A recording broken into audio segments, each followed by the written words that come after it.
We continue now at the top of Daf Nun Gimel Amud Aleph and Meseches Sanhedrin. This is Sanhedrin Daf 53a. On the previous Amud, there was a machlokas tanoim between Rabbi Yonasan and Rabbi Yoshia when it says mos yumas by adultery. So which kind of death penalty is it? We understand that it's chenek, but how do we know that mos yumas refers to chenek? And the Gemara said that according to Rabbi Yonasan, the way that we know that mos yumas refers to chenek is because it also says misa by misa b'dei shamayim, just like over there it's a kind of death penalty that doesn't leave a mark. So too, by mos yumas by adultery, it's the death penalty that doesn't leave a mark, and therefore that refers to chenek. It refers to strangulation. Rabbi Yoshia gave a different reason. Rabbi Yoshia said that if it says mos yumas, it just says misa without explaining which misa. We have to pick the most lenient one, and Rabbi Yoshia holds that the most lenient one is chenek. Rabbi Yonasan disagrees with that, but Rabbi Yoshia holds the most lenient one is chenek, and therefore we understand that it's chenek. And the Gemara now says, Bishlam al Rabbi Yonasan. Now I understand according to Rabbi Yonasan, can it come a farish Rebbe time? It's like Rebbe explained the reason, like we just said. The reason is because it has to be a death penalty that doesn't leave a mark. El Rabbi Yoshia, but according to Rabbi Yoshia, how do we even know that there's such a thing as a death penalty of chenek? The Torah never actually mentions chenek, so how do we know that that even exists? A masayif, we should say that it's sayif, death by the sword, beheading, that at least is mentioned in the Torah. And the Gemara says, Amar Rava says, and this Rashi mentioned on the previous Amud, Arba Misos Gemara Gemiri Lahu. There's a tradition of what the 4 death penalties are, and that's how he knows, that's how Rabbi Yoshia knows that chenek is one of the death penalties. And again, Rabbi Yoshia says chenek is the most lenient, and that's why we assume that mos yumas refers to chenek. And the Gemara continues, "My lo mipnei sheikala." Now, what does Rabbi Yonasan mean when he says that chenek is not the most lenient? And the Gemara answers, "Kamiflagi beplugs the Rabbi Shimon v'Rabbanan." On that issue, Rabbi Yoshia and Rabbi Yonasan are arguing in the same machlokas that we brought earlier between Rabbi Shimon and the Rabbanan in terms of the order of the strictness of the death penalty. Again, there's a machlokas tanoim whether chenek is the most lenient or whether it is not the most lenient of the death penalties. And the Gemara continues, Amar le Rabbi Zera li Abaye. Rabbi Zera said to Abaye, Shar haniskolin, the rest of the cases of people who get skila, death by stoning, the lo ksiv behu skila, where it doesn't say skila over there in the pasuk, the gamri me ov v'yidoni. So we understand that they learn it out from ov and yidoni. But b'mai gamri, but what are they learning? What word, what gezerah shavah, so to speak, how are they learning it out from ov and yidoni? But mos yumasu gamri, are they learning it from the word mos yumas, o b'dmehem bam gamri, or are they learning it from Demehem Bam? Amar Lei said back to him, Demehem Bam Gamri, they're learning out from Demehem Bam. De'iba Mos Yumasu Gamri, because if they learned it from Mos Yumasu, Demehem Lamali, what would we do with Demehem? But the Gemara says you can ask the reverse question. Elamai b'Demehem Gamri, rather you're going to say they learn from Demehem, Mos Yumasu Lamali, then what do you need Mos Yumas for? And the Gemara says that we have an answer for.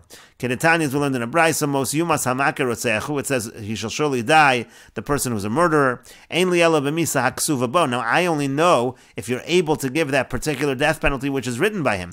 Minayin shem iyanta yachol hamiso b'misa haksuva bo. How do you know that if you're not able to give that particular death penalty, shata hamiso b'chol misa shata yachol hamiso, that you can kill him with any way, kill him in any fashion that you can kill him? Talmud Lomer, the pasuk says, Mos Yumas Hamake mikol makom. That's what we learn from Mos Yumas. So if you use Demehem to learn from Ovin Yidoni, we still would have something from Mos Yumas, again, as this Brisa has taught. And Rashi explains Shar and Eskal in other cases of stoning, meaning Delav Avodas Kochavim, V'nara Hamorasa, V'chilo Shabbos, V'ova V'yidoni Megadif, meaning all other cases of stoning besides for Avodah Zarah, besides for the Nara Hamorasa, case of adultery, besides for Chilo Shabbos, besides for Ov and Yidoni, different kinds of sorcery, and besides for Megadif, one who blasphemes, one who curses the name of HaKadosh Baruch Hu, the Hanoch Kasivi B'hu Skila, because in all of those cases, the Torah actually writes Skila. The Kulu Shar and Eskal, and in all the rest of the case of Skila, Lo Ksiva Bu Skila B'Had, it actually doesn't say Skila in the Torah explicitly. The Gamrinan Lahu L'Kamon B'Gzeira Shava De Ovi Yidoni. We're going to learn that out from a Gzeira Shava later on, from Ovi Yidoni. So B'Mai Gamri, so which words are we using for the Gzeira Shava? Ezu Teva Mufnis L'Gzeira Shava. What word is free for the Gzeira Shava? Is it Demehem Bam? Or Mos Yumasu? Is it the pasuk of Demehem Bam? Or is it Mos Yumas? That was the question of the Gemara. And the Gemara continues, Amar le Ravacha mi Difti le Ravina. Ravacha from Difti said to Ravina, V'iba Mos Yumasu Gami. Now, if we are learning it out from Mos Yumas, Mai Kakashale, it sounds like that would have presented some kind of difficulty. What difficulty would that have presented? Ilema Eishes Ish Kakashali. If you're going to say that the difficulty would have been by Eishes Ish, meaning to say if you're learning from Mos Yumas, so it says by Eishes Ish, by adultery as well, Mos Yumas, and the question would have been Lemeisi Ulamigmar Mos Yumas Me'ov Yidoni. We know by Eishes Ish the punishment actually isn't skila, and so maybe the difficulty is why not? Why not use Mos Yumas, learn from Ov and Yidoni, Malahalan Beskila Afkan Beskila, that just like over there it's skila, so to here it's skila. Maybe that would have presented a difficulty. If we're learning stoning from Mos Yumas, we should apply that by Eishes Ish as well. But the Gemara, he says to that, Mido Amar Rachmana, Arusa Beskila, but we wouldn't have thought that. Because from the fact that the Torah says in Arusa that when you have adultery by a betrothed woman, then we say the punishment is skila. Mechlal Denasua Lav Beskila, that already implies that if you have adultery by a married woman, by Eishes Ish, that's not going to be Beskila. And so therefore that wouldn't have been a difficulty. Let us learn from Mos Yumas. And nobody would have thought to learn from Mos Yumas by Eishes Ish, because we already know by Eishes Ish that it's not skila. V'ela maka of avimo kakashale. So maybe you'll say that the difficulty is maka of avimo, because maka of avimo also the punishment is chenek. But the question would have been lameisu lamigmar me oviyidoni. We should learn from oviyidoni, and we should learn from there that it's really skila, that's really stoning, and that would have presented a difficulty if you're learning from Mos Yumas. But to that we can also respond adagomri me oviyidoni ligmaru me yeshasish, because we have two places to learn from. Now we said that Mos Yumas by ov and yidoni, that's skila, that's true. But we said yeshasish also it says Mos Yumas, and there it's not skila. So instead of learning from Ov and Yidoni, you could have learned Maka Ov Avim from Eishes Ish. Diatar Rashoy Lamoshcha Lahachmer, because you can't just pick the stricter of the punishments. Alal you have to be more lenient. So that wouldn't have been a difficulty either. Maka Ov Avim, one who strikes his father and mother, also would not have been a difficulty. So what would have been the difficulty? And the Gemara says Amar Lei said to him, Shar Haniskol and Gufayu Kakashalei. The difficulty actually was by the other cases of stoning. Di'iba Mos Yumas Gamri, because if you're learning from Mos Yumas, you'd have the following difficulty. Ad the Gamri me Ov Yidoni, instead of learning from Ov and Yidoni, Ligmuru me Eishes Ish, we should instead learn from Eishes Ish. How would you know, by all the other cases where we do say that the halacha is skila, if you're learning that from Mos Yumas, how would you know that it's true, that they get skila? How would you know to learn from Ov and Yidoni specifically that they get skila? Because we just said by Eishes Ish it also says Mos Yumas, and there it's not skila. That's the difficulty of learning from the words Mos Yumas. Rashi explains, Amar le Rav Achami Difti le Ravina, Hadam Rabbi Zeira le Abaya, b'mai Gamri. Rabbi Zeira said to Abaya, what are we using to make this limud to say skila? Mai have a kasha le Rabbi Zeira, you have a Gamri b'mos Yumasu. What would have been difficult had we learned from Mos Yumas? And Rashi continues, in Ema Eishes Ish Kakashale, if you're going to say the difficulty is by Eishes Ish, Amai Kari Le Misa Stam, because over there also it says Mos Yumas, it just says Misa, Uvechenek, and we say it's strangulation. Tigmar Mino Gzer Shava Me Ovi Yidoni, why not learn a Gzer Shava from Ovi Yidoni? Ki Echi de Gamrinan Kolaniskon, just like we do by all the other cases of stoning. Delok Sibu Ela Mos Yumasu Stam, it just says Mos Yumasu there, Vegamrinu Lumeyasim, and we learn from Ovi Yidoni. We should do the same thing in this situation by Eishes Ish. And then the Gemara suggested maybe it's Makkah of Avimo. The difficulty is by one who strikes his father and his mother. Again, we're going to say later on that the death penalty is chenek over there. The question is, maybe we should say it's skila. May over Yidoni from over Yidoni. But that's not difficult either. What's the difficulty? At the Gomer may over Yidoni, instead of learning from over Yidoni, ligmari may Eishes Ish. At this point, you can learn from Eishes Ish. It would be better to learn from Eishes Ish. Because if you can learn a more lenient, but you could also learn a stricter one. You're not allowed to learn the stricter one. And then finally the Gemara said, Ligmara me Eishes Ish. The Gemara said, if you're learning from Mos Yumas, you always have that difficulty. Why not learn from Eishes Ish?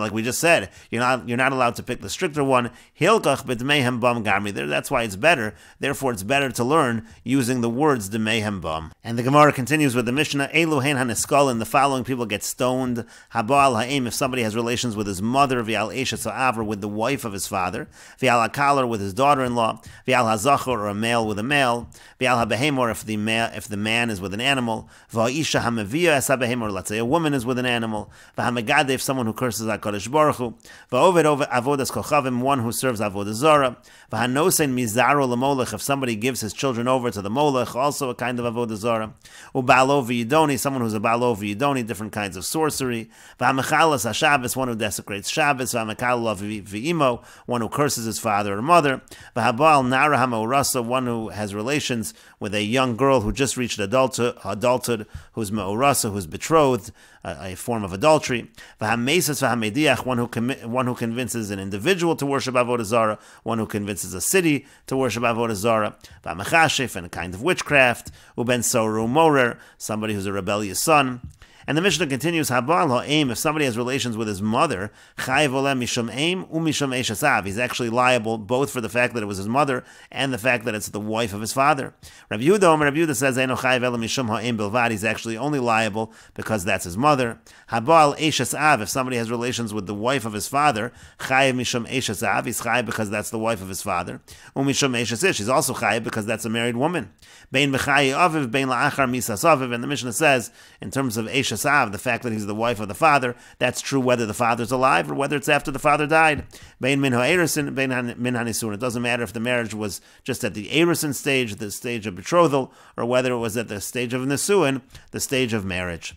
And the Mishnah continues, Habal kalaso, if somebody has relations with his daughter-in-law, chayiv olem mishum kalaso, he's chayiv because it's his daughter-in-law, umishum eish hasish, and also because she's a married woman, and also he's liable for his daughter-in-law, bein v'chayiv beno, bein la'achar misas beno. That's true whether his son is alive, whether his son is not alive, and again, bein min ha'erisin, bein min ha'nisuin, whether it's at the stage of betrothal, or whether at the stage of marriage. And the Gemara says, Tanya, we learned in a brayso, Rabbi Yehuda says, Im lo haisa imo ru'uya lo aviv. Let's say his mother was not allowed to marry his father. That was a marriage that was prohibited. So then, eno chayav ela mishum ha'im bilvad. So then if he has relations with his mother, he's only liable because he had relations with his mother, but he's not liable for it being the wife of his father, because that really wasn't a good marriage in the first place. And the Gemara says, "My eino ru'uyala." What does it mean that his mother wasn't fit to marry his father? What does it mean that it was a prohibited relationship? Ilema chayve krisus v'chayve misas bezin. If you're going to say that it was prohibited and it was strictly prohibited, meaning it was liable to a punishment of kares or liable to a death penalty from bezdin, if you're going to say that's what we're talking about, so that's Rabbi Yehuda's opinion, that in that case, if the marriage was chayve krisus or chayve misas bezin, then the marriage doesn't count. Mechlal, that would imply to Rabbanan Savri, that the Rabbanan hold that even if she's not fit, even if it's chayve krisus and chayve misas bezdin, apparently the person is liable and it's considered the wife of his father. But that doesn't make sense. Like kiddushin begava. In such a situation, there is no good kiddushin. Everybody agrees that chayve krisus and chayve misas bezdin is not a good kiddushin, and therefore she really would not be considered the wife of his father. So everybody should agree with Rabbi Yehuda in that regard. So that can't be what Rabbi Yehuda was saying. Ella rather chayve lavin. Rather, what Rabbi Yehuda means is, if his mother is not fit to marry the father, she's not fit to marry his father, but it's a chayve lavin. It's a case where it's just a negative commandment. So there are some who hold that that really is a good kiddushin, and Rabbi Yehuda is saying in this brayso that that's not a good kiddushin, and therefore the person would not be liable for having relations with the wife of his father. He'd only be liable for having relations with his mother. And the idea is Rabbi Yehuda savarlak Rabbi Akiva. According to this understanding, Rabbi Yehuda then holds like Rabbi Akiva, Damar ein kiddushin tovsin b'chayve lavin, who says that kiddushin does not take effect when it's chayve lavin, when the relationship is prohibited by a lav, by a negative commandment. And essentially, Rabbi Yehuda in this brayso is agreeing with Rabbi Akiva that ein kiddushin tovsin b'chayve lavin. But the Gemara continues, Mesev Rav Oshi asks on this, the Mishnah in Yevamah says, Isser mitzvah v'Isser kedusha. Let's say you have a situation of Isser mitzvah or Isser kedusha. This is talking about situations of yibum, where the woman who is the widow, so she's supposed to be doing yibum with her brother-in-law, but there's a prohibition for her to be with that brother-in-law. Either it's what's a prohibition called an Isser mitzvah, it's a prohibition by mitzvah, or it's Isser kedusha. It's some prohibition that's referred to as an Isser of kedusha, of holiness. So if there's a prohibition for them to be together, they can't do yibum. So the Mishnah says, Choltzos v'lo mesyavmo. So then they should just do chalitza and not do yibum. And Rashi explains Isser mitzvah. It means to say Yevama shenafla lifnei yavam. Again, you have this Yevama. She's supposed to marry her brother-in-law. V'yasura ola mishum mitzvah o mishum kedusha. And there's some kind of prohibition. Either she can't marry him because it's a mitzvah, or she can't marry him because of kedusha reasons. So then choletzes ve'ena yotze below klam. So she should do chalitza. Ava gav degabe chayve krisis. And Rashi explains, even though if the prohibition for them to be together was kares, kaimal So for that we say, we've established in the first parak of Yavamas, Migzera Shava, based on Gzera Shava, below klum, below chalitza, that over there we say that you don't even need chalitza. We just say that they just don't do yibam. So there already, she's prohibited to be with a ziyavam by a strict prohibition, the lo tafsi be kedusha, that the kedushin wouldn't even take effect, and that's why we say that in such a situation, she actually leaves below klum, yotza heimena below klum, she leaves without even having to do chalitza. Aval isser mitzvah o kedusha, but if it's a lesser prohibition, it's a prohibition just at the level of mitzvah or kedusha, tivin knows kedushin in where at least kedushin in theory could take hold. So then marvin on hasam yevemto, so there we learn over there, that you do have this case where they do chalitza, ve'ena ola liyibam, but they don't have yibam, ve'ezu zu chai ve'lavin. In what case are we talking about? We're talking about chai ve'lavin, again, situations where the prohibition is based on a negative commandment. Ve'lo mesyavemes, they shouldn't do yibam, because again, it is prohibited. Now if you're going to say that the asay to do yibam should push off the los asay, so on that we say there's already a gezerah, because that first act of relations, it's true. There we say it would be an asay dochelos asay, but it's a problem to be a shniya she'ein b'mitzvah asay. But then when they have another act of relations, a second act of relations, so there already it's not a mitzvah asay, it would be problematic. You wouldn't be able to say asay dochelos asay, and that's why in this case again we say cholzos v'lo mesyavmos, and we will continue with this discussion in the next video on Daf Nun Gimel Amud Beis.